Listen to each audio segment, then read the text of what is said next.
If you want traveling to stop feeling like an absolute nightmare and something you end up dreading, stick around. This episode is for you.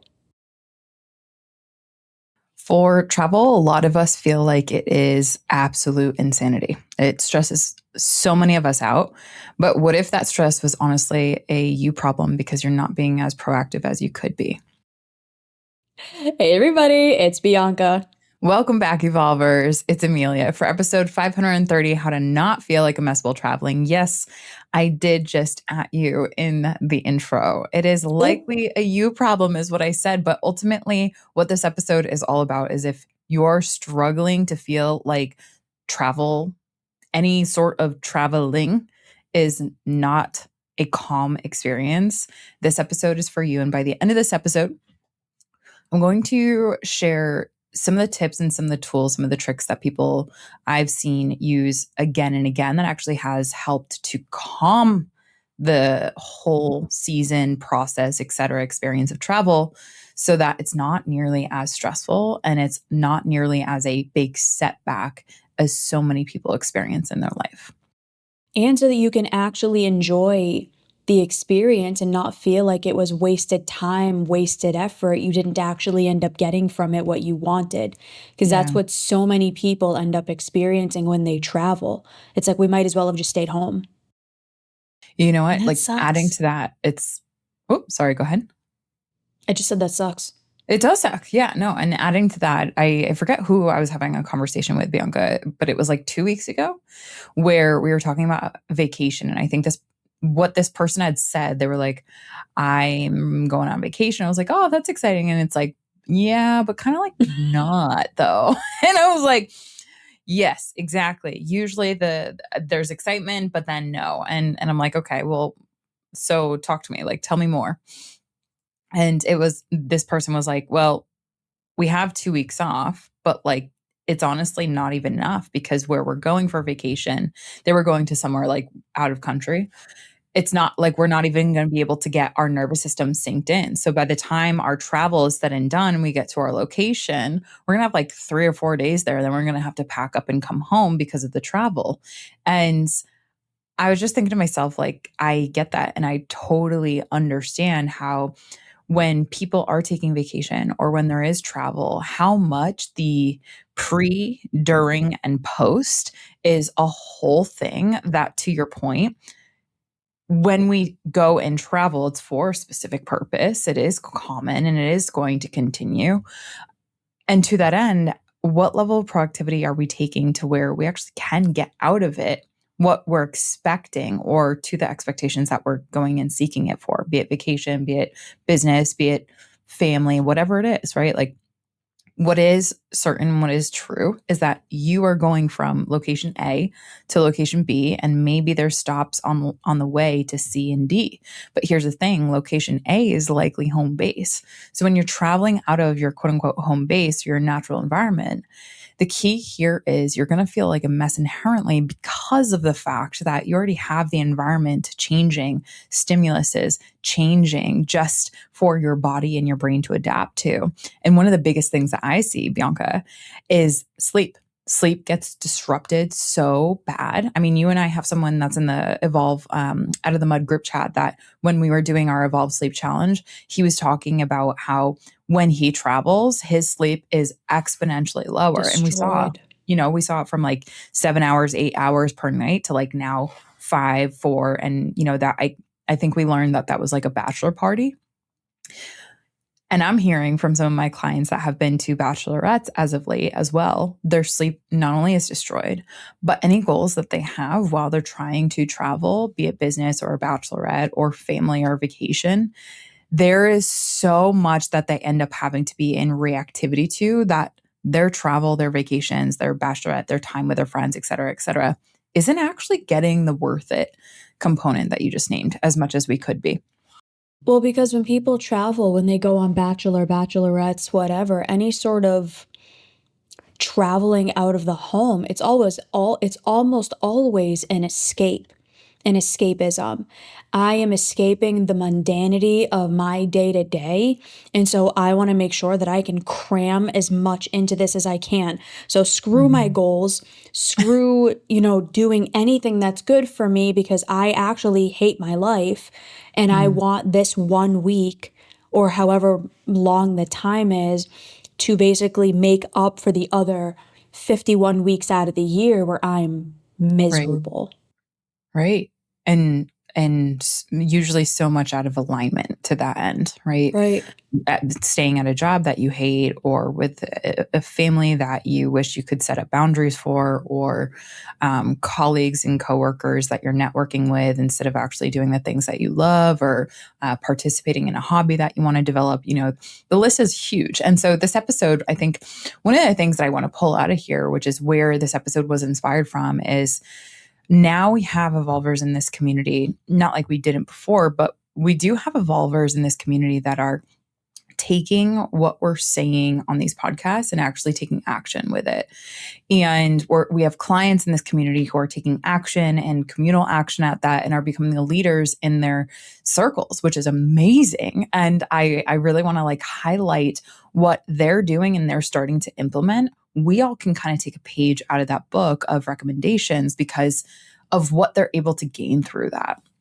And I want to highlight an example of, I have two clients of mine that are kind of vying for the story spotlight here. But what I'm going to do is I'm going to focus on one and then share some of the strategies that we can all use and apply to kind of reframe this aspect. Because let's say, for example, you're in a job that you don't really love, right? That's the statistical majority of people. If you're going to go get a vacation, you have PTO, paid time off, you're going to go try to do exactly what you just mentioned. Try to have that vacation make up for the other 50 years or 50 weeks that you have been out of alignment or practically hated your life. So what do? You start to cram in the itinerary, go to a location that's maybe on your bucket list, and then you start to figure out all the details and logistics thereafter. Right? So destination or experience is usually where it starts to drive the itinerary. Now, this client in particular, Bianca, she has been someone who has been dialed in the past year, locking down her career, really crushing it, and she just so happens to be in technology, and so she's more in like a sales role, for lack of better words, but she's been crushing it. We've been locked in, focused on goals, focused on career dev, That's and awesome. what's more important from my perspective is the goals outside of work that we've developed. She didn't have hobbies before. Now she has two hobbies that she really loves. She didn't have a regular fitness and exercise regimen. And now she is going to the gym practically 3 to 4 times a week. And she's doing gentle activity in between. She has now goals in the fitness arena. And she's absolutely just on a huge, not just health kick, but a total different health trajectory, to where what she said to me, and you can appreciate this. She's she got an invitation to go to this bachelorette party. And she's like, Emilia, I'm kind of afraid to derail all of my goals. I am so locked in that I feel like I've finally, right? We finally gotten me to this place that past me wish that I could have gotten to where I don't really want to go. And is that such a bad thing? I'm honestly, no, that's okay. There's a part of you that doesn't want to go because of the level of disruption, chaos, and mess to this episode's intention it does create. However, the key component And is how. especially, sorry, I don't mean to cut you off, but I No, need to add this. And when the people that you are spending this time with do not have the same values and goals that you do. that was what the most distressing part was, because her concern to herself was, how do I go pretty much back into old world? And I'm going to ask the production team to put a digital asset on the screen that showcases the growth journey that all evolvers take. Yep.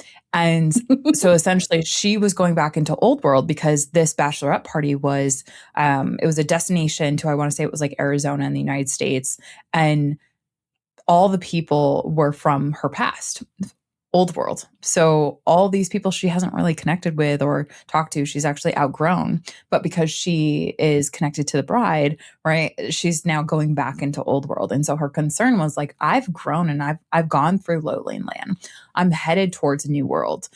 And I've grown and I've done so much work on myself to where now I'm so disciplined and love my life, love my routines, love my evening candles, love my morning journals. Like I'm afraid to have that level of disruption because the fact that the girls that I'm going to be with, number one, do not have the same values as I, are not going to want to go do the workout routines that I'm going to do, and are going to be more focused on the quote unquote classic binge drinking, partying, horrible sleep type bad habits that essentially I've outgrown and really tried my Yeah. best not to revert back to all the time. In other words, she's a responsible adult and she's concerned going back to this travel situation, having it be totally derailment of her goals. And now she was someone who's training for and is now like a high rocks athlete who like loves high rocks. So she has competitions that she's working towards. And I'm like, I get it. You can't completely derail your life and never go anywhere, right? Because that's kind of what I hear a lot of evolvers when they go through their growth journey. And you and I have both experienced this, where it's like, how do you have goals and also have some degree of a life? And I told her, I said, well, ultimately, You don't. No, I'm just kidding. you don't in the old way, in the way in which old world looked like, right? It's not the same because your values have evolved. And I think that that's really Yeah. important to mourn and grieve and recognize that doesn't mean something's wrong with you. Actually, you're the adult that is doing more things right. It's not cool to have a nighttime routine in that circle. Why? Because no one's actually working on their goals and evolving and becoming a better human being. To your point, Bianca, they do not have values of health. And you can see that based on their behaviors. You can see that on how they're looking at the itinerary. They're not concerned about, well, let's make sure that sleep arrangements are optimized for everyone's sleep schedule. Let's try to make sure, like, what are the routines that we all have and trying to merge that. Like, it's just a whole cluster F, for lack of better words. And if you've ever been on a bachelorette or a bachelor party, like it is, for the most part, it's usually that for the people who have goals and who are evolvers are like, how do I fit in while I already know that I'm going to stick out? And then it's, how do I not feel like there's something wrong and bad inside me? But also, how do I not feel like a mess while traveling? So we literally broke down like from the electrolytes that she needs to bring to the water bottles to the making sure that she has this permission slip from her to be able to go do those great habits. It's just going to look a little bit differently. And so that's what I want to kind of take the pages out of those books and what we kind of did, because it's just one story, but there's so many examples, be it a bachelorette party or be it business travel. I've done with so many different individuals, even people who literally travel for work as pilots. Like, we have taken these systems and processes that we have learned about human beings that evolve and try to make sure that on this podcast, you're going to take away something that you can do for you, because the environment, while it might be changing, that doesn't mean that you have to stay rigid and not change who you are. But what I think that is fascinating that us evolvers need to look at travel from this vantage point in this reframe is we are resilient. We are capable of adapting. We are able to have our cake and eat it too, which means have our values, have our goals, and be able to travel without having the ridiculous amount of stress, anxiety, maybe lack of sleep, et cetera, et cetera. But it's about how do we do that and how do we make sure that we're leveraging our environment to optimize for those great habits that we do. So anything, Bianca, on your end, as you kind of like reflect on conversations that you've had with clients of like, what are the biggest concerns? What are the biggest challenges? Because you mentioned just before this episode, like a lot of people end up like their worst selves. You didn't necessarily say it that way, but like during travel, it is the most stressful time. And a lot of people get into fights and are their worst self. Understandable. I mean, when we're in any stressful situation, the quote unquote worst parts of us come out. And if you're not Mhm. intentionally practicing being your true self in different settings and stressful settings, you Yeah. will end up reverting. So that client, like, good thing she's working with you because you helped her over time get closer and closer and closer to true self, Yeah. learn how to advocate for herself, learn how to do these incredibly difficult skills that she can now use while traveling. So, for Yeah. example, if everyone is going to stay out until 2, 3, 4 in the morning, and she's like, I'm not doing that, Mhm. I'm gonna leave around 11 because I need to come back to the hotel and do my night routine. There's a very high probability that everyone around her is going to be like, you're ruining the vibe of the group. You're being selfish. You don't care about us. You Yeah. just want to be able to, What a vibe kill. like, yeah, just you're like a Yep. buzzkill, whatever. Yeah. Yeah. It would have taken her a lot of reps before that to Mhm. say, I understand that you guys feel that way, and we can have a conversation about this later. I want you guys to have a good time, but it's not in alignment for me to go Mhm. do this. So I'm going to go take care of myself, Mm. and you guys go have a really good rest of your night. Right. That is really hard. That is really hard, especially if you're traveling with a partner, especially if you're traveling with family. Oh yeah. Brutal. But bachelorette parties, work, whatever, those all kind of come into play too. Yeah.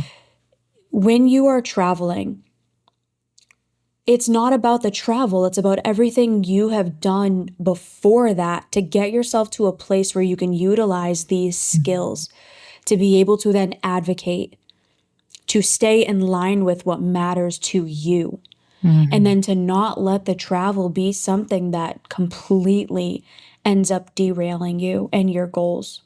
Yeah.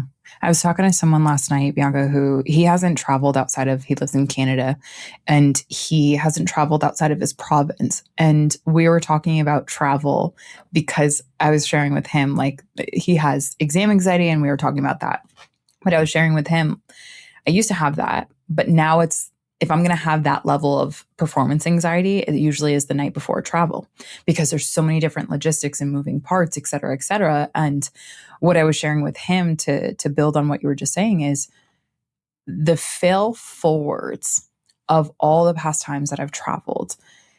You feel like a mess, but the next time that you travel, it's the skills that you've developed in learning where you sucked or where it was frustrating or where it was like so out of alignment and why. And you take those micro golden nuggets, reflect on those, and then say, okay, what am I going to do better next time? I was saying to him, anyone can make fun of me the way in which I travel, but the way in which I travel is so much more effective for me now because I'm able to kind of uh, unabashedly just lean into the fact that I'm going to take my earplugs and my travel kind of like eye covers for sleep with me. I'm going to take my pillows if I can with me, and I don't care, right? Because it's those little tiny things that I know that are really important for me to stay in alignment with my values. And to the extent where I even have a prioritization checklist of what is the most important. Sleep, I revolve everything around that. Second to that, it's practically safety in my waking hours. Third to that, it's usually protein and exercise. But here's the thing, how to not feel like a mess while traveling. I was sharing with him, if we don't have our priorities straight or our values straight, we cannot actually be as effective while traveling because we're not setting up the prep and our expectations in a realistic standpoint. So, how do we take someone who has no clarity necessarily as to not how to not feel like a mess to full clarity? I would say the first thing that you have to do is ultimately ensure that you know what are your values before you travel. So, for example, maybe not necessarily high level macro values, but values in terms of habits. So, on the day to day, just look at a regular day. What is the most important for you to ensure that you get every single day that allows you to feel calm, centered, clarity, etc.? Maybe that is how you sleep. Maybe that is the sound of where you sleep. Maybe that is the next thing I wake up and I need to make sure that I get my walk in. Why? Because you value health. So if you can list your top 3 priorities of what makes you feel the most grounded, the most calm, which is the opposite of stress, you take that list and then you say, okay, how can we actually put that into the habits that we have? How can I make sure that I leverage my environment of where I'm going to be staying, be it a hotel, Airbnb, friend's house, I don't know, something else, VRBO, whatever it is. And how do we take that list and make sure that we're level setting our expectations, but doing our very best to leverage your environment to de-stress yourself. My name is Mandi, and I'm here to chat with you about group coaching with Evolve Adventures. I signed up for group coaching because I was looking to connect with other people who were going through similar struggles that I was. It was really nice to see that I was not the only person feeling the way I felt, having the thoughts that I was having or having the same struggles. It was really empowering to be able to connect to other people, share our journeys, kind of just grow together from, and all of us are coming from so many different walks of life. And that's really what I think made group coaching such an amazing experience for me, because I definitely learn through stories and experiences. So getting to hear other people's perspectives and their experiences definitely helped me grow. Highly, highly recommend group coaching. It was so good. Are you open to sharing some of your travel lists and Yeah. requirements? Because I know that you and Alan Yeah. are very, very meticulous with your lists and the Mm, checklists that you 100%. have. Are you open to sharing some of that? Yeah, let me actually pop that up. So in our Apple Notes, we literally have what's called we travel lists. So there's certain travel, and I just want to say this to anyone who's hearing this. I want you thinking about like your version of this. These lists have been iterated upon after every single travel. So Alan, as my quote unquote travel buddy, my travel partner, Over 6 years. over 6 years, we've taken every failure of like how horrible that experience was, how stressful that experience was. And we've asked the question in the aftermath with obviously our hindsight awareness of what could have been better here? What could we have done or set ourselves up for success in order to make sure that we aren't feeling like a mess while traveling? So I just want to say that, bar none, if you can get into the habit of I am someone who takes the L's, quote unquote, the losses out of my travel and turn that into a lesson. That is where you can set up your own travel checklist that is going to help you prioritize your values before you even leave, which will then help you prioritize your values as you are traveling and therefore allow you to reprioritize and iterate on traveling within your values as much as possible, full well knowing because the environment is different. You have essentially a game to play. It's a gamification tactic. So when you're traveling, it's just about how can I learn? So for example, we have what's called a we travel checklist, and there's 1, 2, 3, 3 pretty much elements of it. This is what we do for our home,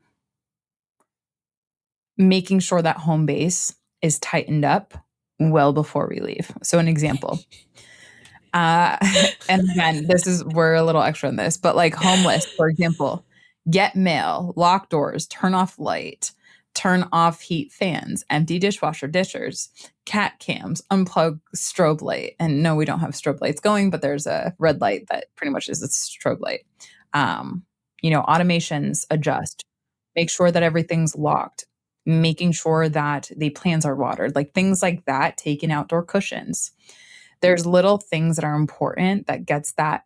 If we didn't have that list and check those things off, I wouldn't be able to feel like a mess while traveling because I wouldn't have the cognitive certainty that the house is essentially good to go and nothing is going to quote unquote go bad. Now, the second component is our packing list. This is where we literally have it sectioned into sleep related, where we have Aura charger, Aura, nighttime glasses, pillows, earplugs, sleep masks, laundry baskets, right? Like that's if we're traveling and able to bring stuff with us. Now, obviously, if we're going on a plane, it is minimized and we are taking the highest leverage elements of that sleep related packing list with us. But then the next aspect is work related, right? One of the biggest things for us is to make sure that when we're traveling, we have a 10 out of 10. Sleep is first, then it's safety, like I said. Then it is the gym and health and exercise. But immediately after that, it's making sure that we never miss a business meeting. We never miss a business call. Like that's really, really important. And There's so many little micro elements that we try to make sure that are there even before traveling. So for example, we will not travel to a specific location if we are 100% certain we have great Wi-Fi. And great to our standards, not to the Airbnb's standard, because our standards are very different. So if you're hearing what I'm saying, picking up what I'm putting down, our standards are traveling with us. And that's what's allowed me to not feel like a mess while I travel. And per clients, I've asked them to flush out those standards. Those standards only come when you have clarity as to what your values are, because your values are and your standards play out in your habits every single day. So the reason why we have this checklist is only because we have values that are in our actions and in our habits, and that's what our routines end up becoming. So there's tools for success, and what success feels like for us is calm and in ventral vagal state after a long working day. We have the ability to exercise, we have the ability to de-stress, and we have the tools that we bring with us to make sure that we're not feeling like a mess. Obviously, we have a lot of tools for that because we are definitely different human beings. But to that end, for every single person that is listening to this podcast, I want you to think about, what are the things that are really important to you? What are the values that you have specific standards in? This is also what we call lifestyle preferences. So Bianca, let's kind of, if you're willing to play the game with me, let's use you as an example. Let's say you're going Me? to go. Yeah. Yep. You. Let's say you're going to go on a weekend trip. Let's say you're going to book somewhere like an Airbnb on a beach, and you're going to go on the beach for a weekend, and it's just going to be, do you want to take Aries with you, your dog? Yeah. Okay. All right. So you're going to take Aries with you. So talk to me. Let's kind of take this forward. What would make you feel like an absolute mess if you were to go there and be there? What would make you feel like a mess if you didn't have with you, or if you weren't able to access?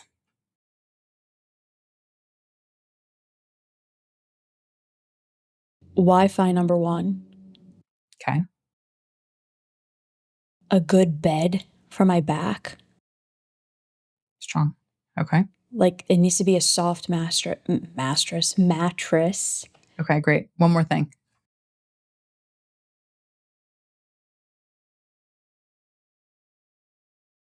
There has to be a gym somewhere, and not just Perfect. freaking dumbbells that only go up to 10 pounds. Like, what the hell am I going to do with this? Okay. So in real time, you have Wi-Fi, a good mattress, and a gym. Those three things. Okay. If you don't have those, you would feel like a mess. Why? What are the values that are underneath that, and the standard that is attached to that value? So number one, good Wi-Fi. What's the value that you have that's attached to that? Being the second leader for Evolve. Mm-hmm. What's the value? Being a leader, leadership. Leadership. Beautiful. Okay. Second, and there's a standard embedded within that, right? Second, mattress. What is the value underneath that? Having a good mattress rather than just sleeping on the ground, or blow up mattress. My health. Health. And that's standard, right? Number three, the gym. What's the value underneath that? Also my health and longevity. Yep, longevity and fitness. So those three values, right? That's going to determine what Airbnb you book, true or false. Facts. That's going to determine what location you say I'm going to go travel to, as opposed to what I'm going to secure my travel in next home base in. True or false? True. Perfect. Okay, so then number three, let's say you're able to find a place, location that is able to meet those three criteria. 0 to 10, you going into that experience.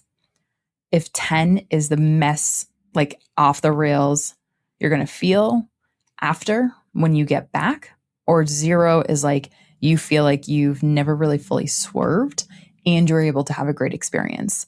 If you have those three things locked and you go and spend the weekend, you and Aries, if you have those three things honored You come back the following Monday. 0 to 10, what are you going to feel?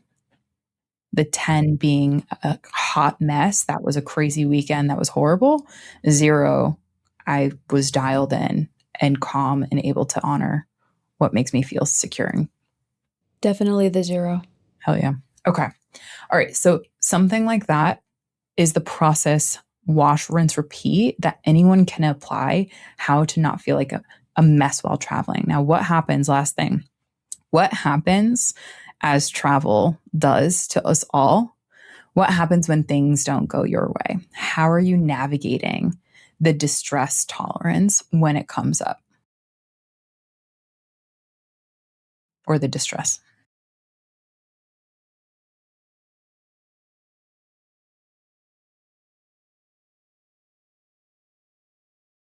Just to add a caveat here, I was joking to Emilia before this that I haven't traveled in Hot minute. 4 years.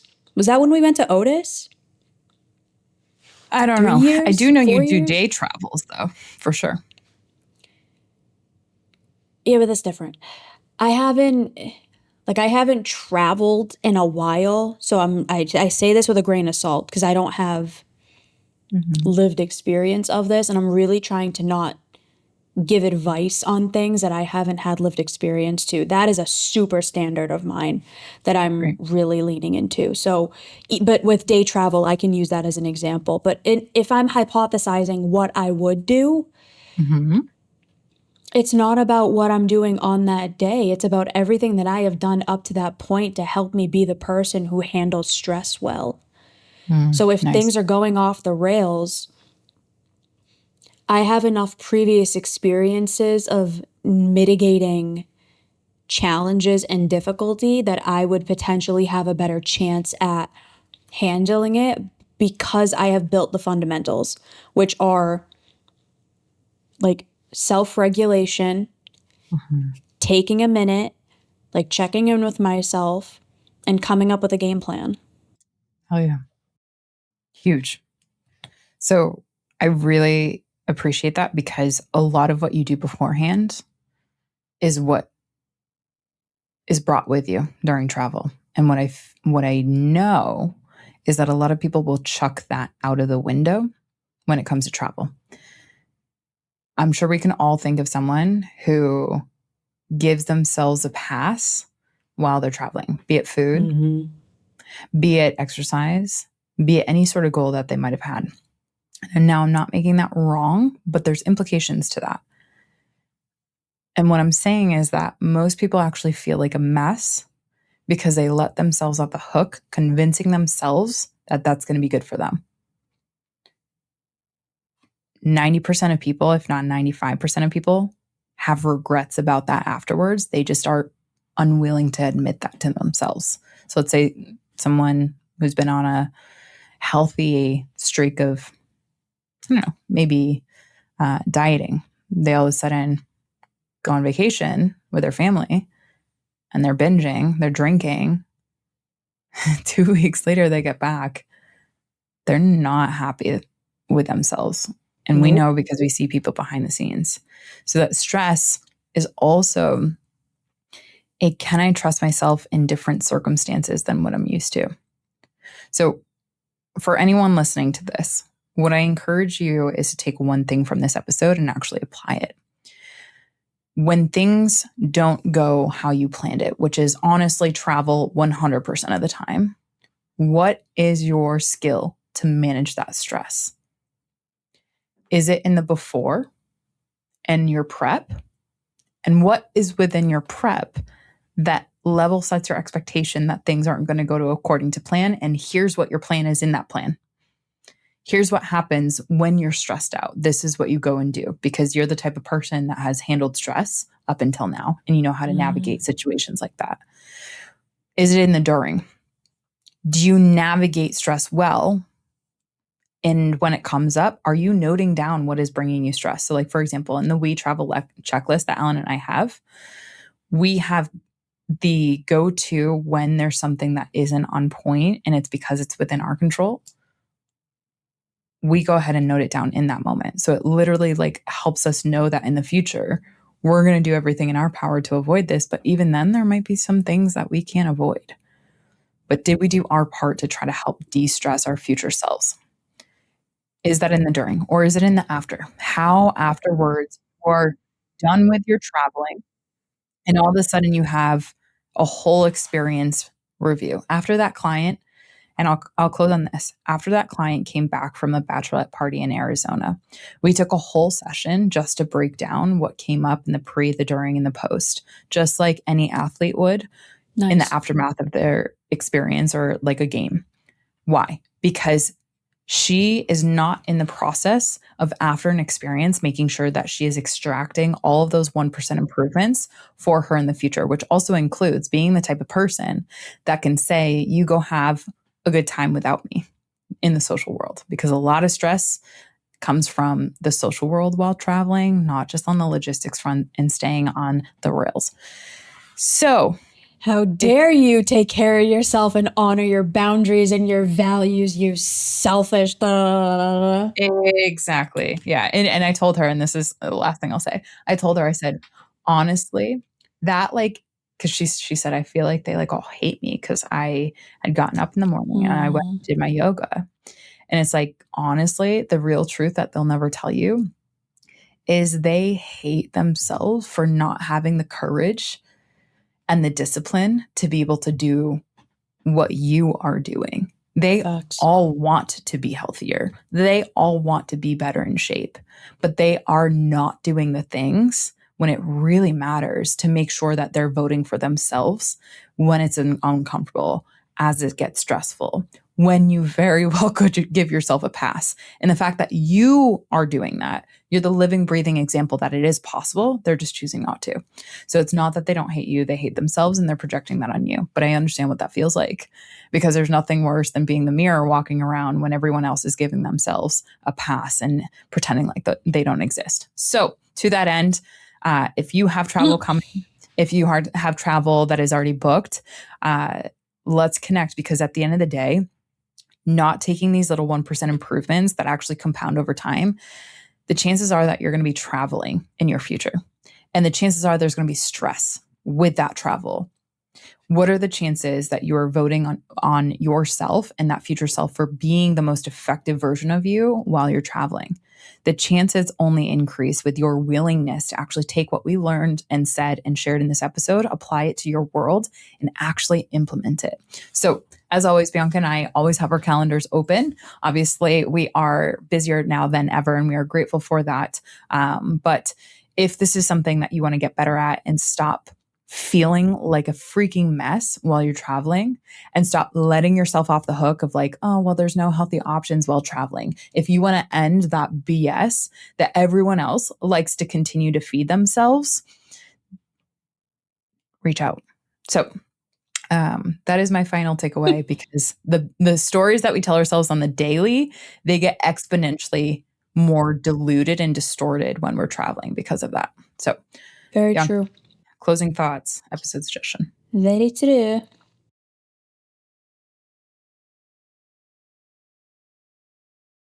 My final takeaway is, it's going to seem kind of off, but it's not.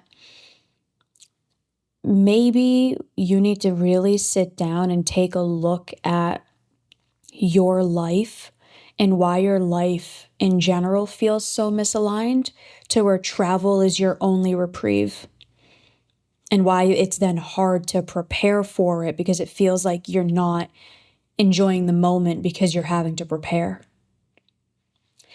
My episode suggestion for this episode is 511, Why Alcohol is an Easy Helper When You Are Stressed. It's a good one. Really important, especially on this topic. Facts. The amount of, I looked up, this is a random stat, but I looked up how much we are dehydrated while we're traveling, just because most people, if you want to do one quick, simple fix to de-stress yourself, like drink more water, get hydrated. And I'm not talking about the alcohol version. We lose 1.5 to 2 liters of water just in our own sweat and become way more dehydrated in a 10-hour flight because of the 10 to 20% of humidity on planes, or decrease in humidity on planes. But that totally aside, alcohol is not hydrating, despite what your friends and the people around you, your family might tell you. So I love that you brought that forward, because quick fix, get better, drink some water or get some electrolytes. Okay. All right. As always, Evolvers, thanks so much for joining us and for your continued interest in the science of holistic mental health. We encourage you to keep evolving and make your own trek into lonely land or new world. We'll be Bye, with you. everybody. Bye.